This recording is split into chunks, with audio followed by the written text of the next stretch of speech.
सामान्य आदर्श सूद जी जो वरिष्ठ उपाध्यक्ष है और विधायक है, देवेंद्र कुशेरी जी, एस चोपड़ा जी, एस सैगल जी, जीएस तोमर।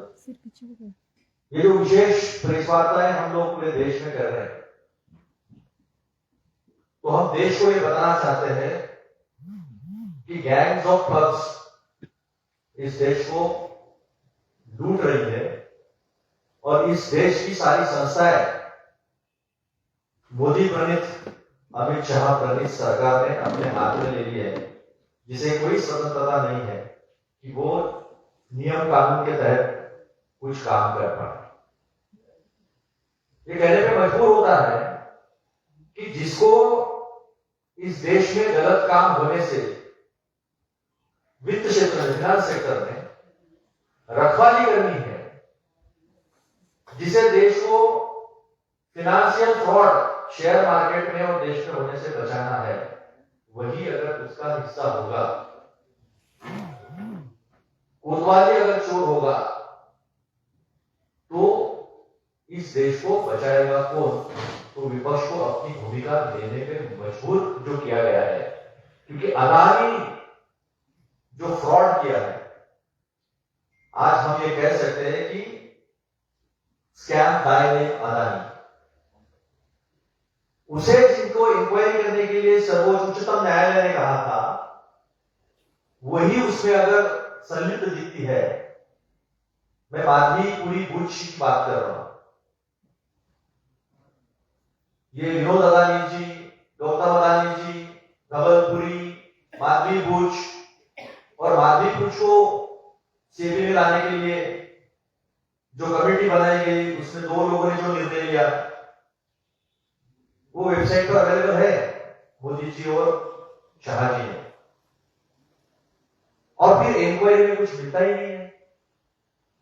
और फिर हिंडनबर्ग का नाम लिया, तो इस देश के उपराष्ट्रपति जो सभापति है राज्यसभा के, वो कहते हैं कि देश में आर्थिक अराजकता फैलाने की बात करते हैं। तो ये सवाल पूछना चाहते हैं उनसे कि जब सुप्रीम कोर्ट ने 24 अनियमितताएं, इरेगुलरिटीज इन शेयर मार्केट, उसके लिए जब सेबी को इन्वेस्टिगेशन करने के लिए कहा था, तो क्या इस देश का उच्चतम न्यायालय देश में आर्थिक अराजकता फैला रहा है? उपराष्ट्रपति धनखड़ जी, आप इसका जवाब दें। ये इस तरह का स्कैम है और इस तरह का ठगी इस देश में चल रही है कि कहने पे मजबूर होना पड़ता है कि मेरा कातिल ही मेरा मुंसिफ है, क्या मेरी हक में वो फैसला देगा? और इसीलिए हम जनता के न्यायालय में राहुल जी ने ये सारे मुद्दे जो है ये संसद में उठाए हैं, और उनकी जो बात है, जो देश की सच्चाई है, वो सच्चाई हम जनता के पास लेके जा रहे हैं। ये केवल सत्ता की लूट नहीं है, इस देश का रोजगार भी छीना जा रहा है। जिस तरह से पीएसयू बेची गई है, जिस तरह से एक ही 2 ही व्यक्तियों का कंट्रोल सारी चीजों पे, सारे हमारे रिसोर्सेज पे, संसाधनों पे आ रहा है, और 5 लाख से ज्यादा नौकरियां अगर छिन जाए, तो इस देश का आम आदमी कहा जाए। ऐसे वक्त में राहुल जी जो ताकत से मुद्दे उठा रहे हैं, वो जनता के मुद्दे हैं, और जनता के लिए विपक्ष जो है वो काम कर रहा है। सारा फ्रॉड हुआ है, अकाउंटिंग फ्रॉड हुआ है, राउंड ट्रिपिंग हुआ है, ओवर वैल्यूएशन हुआ है, और जो फॉरेन पॉलिसी जो है, एफडीआई पॉलिसी में फॉरेन पॉलिसी का रोल अहम होता है, वो भी अगर अदानी जी के लिए चल रही होगी, अंबानी जी के लिए चल रही होगी, तो देश के सामने लाना ये हमारा कर्तव्य है, वो हम कर रहे हैं। अदानी जी मोदी जी बांग्लादेश जाते हैं, वहां का सारा कॉन्ट्रैक्ट जो है बिजली निर्माण का, वो अदानी जी को मिल जाता है। फिर बाद में एक नया सर्कुलर आता है कि वो हिंदुस्तान में भी बिजली बेच सकते हैं।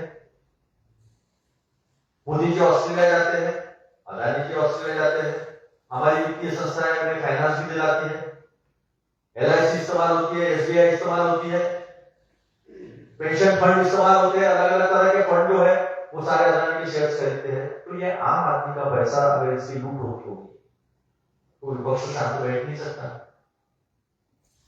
जब आपका वित्त मंत्रालय और नीति आयोग ये कहता है, ये कंपटीशन कमीशन का रूल है कि मोनोपोली नहीं होनी चाहिए, तो वो कहता है कि 2 पोर्ट के ऊपर एक व्यक्ति, एक कंपनी 2 पोर्ट के ऊपर पोर्ट नहीं ले सकती है, तो 6 पोर्ट अदानी को क्यों दिए जाते हैं? हमारे मुंबई का पोर्ट जेएमआर के पास था। मैं पूछना चाहता हूं मोदी जी से और अमित शाह जी से और निर्मला सीतारमण जी से, कौन सा टेंडर निकाल कर आपने अदानी जी को दिया था? जेएमआर के ऊपर ईडी की रेड होती है, उनका हाथ पकड़ा जाता है और वो पोर्ट अदानी जी के पास आता है। एक एक करके संपत्ति जो है वो उनके हाथ में आती है, पोर्ट आती है और पोर्ट्स भी आते हैं, एयरपोर्ट और पोर्ट्स, ये सारी हमारी स्ट्रेटेजिक असेट्स हैं। ये देश की सुरक्षा में भी अहम भूमिका निभाते हैं। और एक आदमी के हाथ में सारी पब्लिक सेक्टर यूनिट्स, सारे पोर्ट्स, सारे एयरपोर्ट्स, जहां मोदी जी जाते हैं श्रीलंका में, फर्डिनांडो जो उनके मिनिस्टर है, उन्होंने स्पष्ट तरीके से कहा कि उन्हें मीटिंग के बाद प्रेसिडेंट राजापक्षे जी ने कहा कि ये बंदरगाह government to government contract, government to government deal, उन्होंने कहा कि ये अदानी जी को देना है। बाद में बैकआउट कर गए, लेकिन बात जो है वो सामने है। पवन ऊर्जा वो भी उनके पास, पोर्ट टर्मिनल वो भी उनके पास, इजराइल के साथ जो डिफेंस का कॉन्ट्रैक्ट हुआ है, एल्बिस सिस्टम, वो भी अदानी को। अदानी जी क्या करते हैं, कहते हैं कि 70% हम देश में बनाते हैं, लेकिन वास्तविकता यह है कि सिर्फ रोड में जो है सिर्फ वो एयरफ्रेम का निर्माण करते हैं, बाकी तो 70% से 90% से ज्यादा वो तो इजराइल से आता है। उसका नाम चेंज कर दृष्टि 10 सैटेलाइट रखा गया है और ये भी उनके पास में ही गया। कोयला खदानें उन्होंने खरीदी बाहर इंडोनेशिया में, ऑस्ट्रेलिया में, वहां से कोयला आता है, उसका सर्कुलर निकलता है, कोयला उनसे खरीदना है, उसमें ओवर वैल्यूएशन होता है। अब जब बिजली के दर तय होते हैं तो बिजली के दरों में रॉ मटेरियल को ध्यान में रखा जाता है। पावर इक्विपमेंट, इनके भाई तो साइप्रस के नागरिक है, देश के नागरिक नहीं है, पावर इक्विपमेंट बाहर से खरीदे जाते हैं, उसका भी ओवर वैल्यूएशन होता है। और ये सब जोड़ के जब बिजली का बिल बनता है तो मेरे आम आदमी को, मेरे हिमाचल के, मेरे शिमला के आम आदमी को महंगा बिजली बिल जो है वो देना पड़ता है। वो जो सीधा मुनाफा जो है वो अदानी जी का है। अदानी जी कुछ भी नहीं छोड़ते, गुड पॉलिश वाले को भी नहीं छोड़ेंगे। देखो ऐसे ही चलता रहा तो या आपके कैमरे वाले भी छीन लेंगे, हो गया है उनका शुरू सब। जैसा यहाँ का सेब जो है वो केवल हिमाचल की पहचान नहीं है, वो मेरे भारत देश की पहचान है। यहाँ के सेब के किसानों को कुछ भी फायदा नहीं होता है। आप प्रोटेक्टेड वेयर हाउसेस लेते हो नेशनल हॉर्टिकल्चर पॉलिसी के तहत, जहां से आपको 80% ग्रांट्स सेंट्रल गवर्नमेंट की मिलती है, तो क्या वो कंट्रोल्ड एटमॉस्फेयर स्टोरेज जो है उसमें 30%, 40% मेरे हिमाचल के सेब के किसानों का हक नहीं है? क्या वो वहां नहीं रखें? उन्हें कोई हक नहीं दिया जाता है। 100 रुपए का सेब खरीद कर 250-300 रुपए में बेचा जाता है। पहले मार्केट से खरीदो, ये दाल के साथ भी होता है, ये बहुत कई चीजों के साथ होता है। तो किसानों ने लड़ाई दी इसलिए बच गए। तो किसानों को मुनाफा नहीं होता है, इनको मुनाफा होता है। अभी मंडी खुलेगी और तय अदानी जी करेंगे, ये इस देश में चलेगा नहीं। इसके खिलाफ हम जो है वो लड़ाई लड़ रहे हैं। तो market distortion, share market distortion, सारी प्रॉपर्टीज हमारे पास, मैं सब प्रेस नोट में आपके पास दिया है, अभी एक एक चीज में लूंगा, लेकिन एक एक चीज का उल्लेख जो हमने किया है उसमें सीधा सीधा बात पता चलता है कि रेलवे में नौकरियां कम हो जाती है, आर्मी में अग्निवीर लेके आते हो आप एलआईसी को अंडर वैल्यूएशन करके उसमें पैसा जो है वो इनके लिए लगाया जाता है, इनके शेयर्स में लगाए जाते हैं। जो नियम है सेबी का, शेयर मार्केट का, कितना होल्डिंग आप कर सकते हो, उसके होल्डिंग के ऊपर जाते हो आप। मॉरिशस से जो पैसा आया है उसका भी जवाब नहीं देते, इंक्वायरी नहीं होती है। आपको 2 महीने का समय सुप्रीम कोर्ट देता है और आप कहते हो 18 महीने का समय लेते हो, 24 महीने के बाद भी जो 2 अहम इशू है वो इशू सामने नहीं आए हैं। तो ये कंफ्लिक्ट ऑफ इंटरेस्ट है। जो कातिल है वही मुंसिफ है, तो क्या इस देश की जनता को न्याय मिलने वाला है? अभी तो संसद में इस देश के बहुत आभारी है। इस देश ने 234 लोगों को संसद में बिठाकर विपक्ष को मजबूत किया है, तो इसलिए जनता के हितों में फैसले लेने के लिए कांग्रेस और राहुल जी के नेतृत्व में पूरी ताकत से लगी है। लेकिन अगर इसी तरह चलता रहा तो ये जो गैंग ऑफ ठग्स है, गैंग ऑफ ठग्स, ये देश को ठग लेंगे और इसी के खिलाफ की लड़ाई जो है वो कांग्रेस पूरी ताकत से लड़ रही है। ये सेफ से लेकर, कोयले से लेकर, पावर इक्विपमेंट से लेकर, पीएसयू से लेकर, पेट्रोलियम से लेकर, सारा ये 2 लोगों के 3 लोगों के चल धरना सेठों के हाथों में।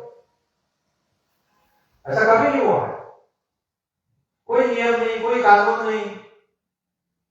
हमें लगा, हमें दिखा, हमने छीन लिया, हमारा कर लिया। ये इस देश में चलेगा नहीं। इसलिए जनता के अदालत में कांग्रेस पूरी तरह से देश भर में 2-3 दिनों से ये सारी चीजें रख रही है। जिस तरह से ईडी का इस्तेमाल होता है, इनकम टैक्स का इस्तेमाल होता है, सीबीआई का इस्तेमाल होता है, ये इस्तेमाल हम सहन नहीं करेंगे। ये इस्तेमाल इसलिए होना चाहिए कि देश में गलत न हो कुछ। आम जनता का टैक्स से भरा हुआ पैसा, उसका रक्षा करने का इनका अधिकार है। सेबी का अधिकार है, जो आम शेयर धारक है, जो एलआईसी है, जो हमारे सारे शेयर है, जो पेंशन फंड है, उसकी रक्षा करना नियम कानून के तहत उनका काम है। लेकिन कातिल भी वहां बैठा है, इस्तीफा भी नहीं देते। तो हमारी मांग है, हम स्पष्ट तरीके से कुछ मांगे जो है वो आज आपके माध्यम से जनता के सामने रखते हैं और सरकार से भी कुछ सवाल पूछते हैं। अगर आपको ऐसा लगता है कि आपने पाप नहीं किया है, जिस तरह से हम कह रहे हैं कि आपने लूट की है, आपको लगता है आपने लूट नहीं की है, तो फिर आपको ज्वाइंट पार्लियामेंट्री कमेटी से डर क्यों लगता है? हमें ये जो मसला है, ये मसला ज्वाइंट पार्लियामेंट्री कमेटी के सिवा हल नहीं हो सकता है। अगर आप पाक साफ हो, अगर आप ईमानदार हो, जो आप देशभक्ति के नारे लगाते हो उसके पीछे सही में देशभक्ति है, मित्रभक्ति नहीं है, तो आप जेपीसी लगाने से क्यों डरते हो, जेपीसी क्यों नहीं लगाते हो? ये हमारा सवाल है। जब माधवीपुरी बूथ का कंफ्लिक्ट ऑफ इंटरेस्ट प्रूव हो चुका है, कंसल्टेंसी आपकी है, वही आपका एड्रेस है, आपके पति भी उसमें है, 361 सारा मैंने इसमें दिया है, तो फिर उनके रहते इंक्वायरी कैसे हो सकती है? जेपीसी के बिना हो सकती नहीं, तो फिर उनका इस्तीफा, माधवीपुरी बूथ का इस्तीफा क्यों नहीं? तो हमने जो मुद्दे रखे हैं, ये माधवीपुरी बूथ से रिलेटेड तो केवल शेयर मार्केट है, लेकिन राष्ट्र की संपत्ति को जिस तरह से हत्या जा रहा है, इसके खिलाफ जो है वो हम जनता में आए हैं। केवल ईडी की बात नहीं है, जो संपत्ति का दोहन हो रहा है 2, 3, 4, 5 लोगों के लिए, वो भी बातें जो है वो हमने आपके सामने रखी है। और मुझे पूरा विश्वास है हिमाचल की मीडिया पर कि वो हिमाचल की जनता के सामने, देश की जनता के सामने जो सच्चाइयां हमने रखी है वो आप लेकर जाओगे। ऐसे में आपसे विनती नहीं, अपेक्षा करता हूं कि आप इस प्रकार का काम जरूर करेंगे, क्योंकि देश में नेशनल मीडिया क्या करता है ये सबको पता है। क्या क्या तमगे उसने हासिल किए पिछले 10 साल में, ये सब देख रहे हैं। और इसीलिए हम प्रदेशों में जाकर जनता की जागृति और ये सवाल पूछ रहे हैं देश की जनता से, देश की सरकार से, मोदी जी से और शाह जी से और भाजपा से। जो हमारे 3 सवाल है कि माधवीपुरी बूथ का इस्तीफा क्यों नहीं, जेपीसी से क्यों डरते हो, और जो शेयर मार्केट के अलावा संपत्ति हत्याई जा रही है, वो सारी चीजें हमने आपके सामने रखा है। इस देश की सुरक्षा करते हैं, इस देश की स्ट्रेटेजिक असेट उनके हाथ में, इस देश की संपत्ति हाथ में, इस देश के अनाज से लेकर सेब तक उनके हाथ में, पोर्ट एयरपोर्ट उनके हाथ में। तो ये सारी चीजें जो है वो हम आपके सामने रख रहे हैं और अपेक्षा करते हैं कि आप इन मुद्दों को आपके माध्यम से जनता के पास ले जाने के लिए हमारी मदद करोगे, यही अपेक्षा करते हैं आपके सवाल। और मैं आपसे विनती करता हूँ, मैं कोई भी स्थानीय सवाल नहीं ले पाऊंगा, मैं सवाल हिंडनबर्ग से रिलेटेड ही लूंगा। अतुल जी, मोदी जी तीसरी बार प्रधानमंत्री बने, कविता पीछे और जो आप सेबी और हिंडनबर्ग की रिपोर्ट की बात कर रहे हैं, तो उसके बाद शेयर मार्केट में तो कोई इसका फर्क नहीं पड़ा। देखिए, हिंडनबर्ग तो शॉर्ट सेलर है, सबको पता है। एफपीआई को वापस लिया था और उन्होंने उन्हें चैलेंज किया था कि हम अमेरिका के कोर्ट में आपको स्यू करेंगे, आपके ऊपर केस डालेंगे। क्यों नहीं डालिए अदानी ने केस? नवंबर में शॉर्ट सेलिंग लगाया है उन्होंने। अगर ये पैसा चला जाता है तो ये पैसा किसका है? एलआईसी का है, बाकी संस्थानों का है, पेंशन फंड का है। ये कौन भर के देगा? और यही खरीदेंगे बाद में, मार्केट गिरने नहीं देंगे। मार्केट में देखो आप, फॉरेन इंस्टीट्यूशनल इन्वेस्टमेंट का उनका ज्यादा इन्वेस्टमेंट होता है या डोमेस्टिक इंस्टीट्यूशनल इन्वेस्टमेंट ज्यादा हो रहा है, तो आपको पता चलेगा क्या हो रहा है देश में। तीसरी बार उन्होंने शपथ ली तो उनको मौका जनता ने इसलिए दिया है कि वो अच्छा काम करें, जनता के लिए काम करें। उनका तो वही चल रहा है। और वोट फॉर डेमोक्रेसी नामक संस्था ने बताया है कि 79 सीटें जो है उसमें कैसा मैनिपुलेशन करके उन्होंने जीता है। जीते तो 161 सीटें, ये वोट फॉर डेमोक्रेसी का कहना है।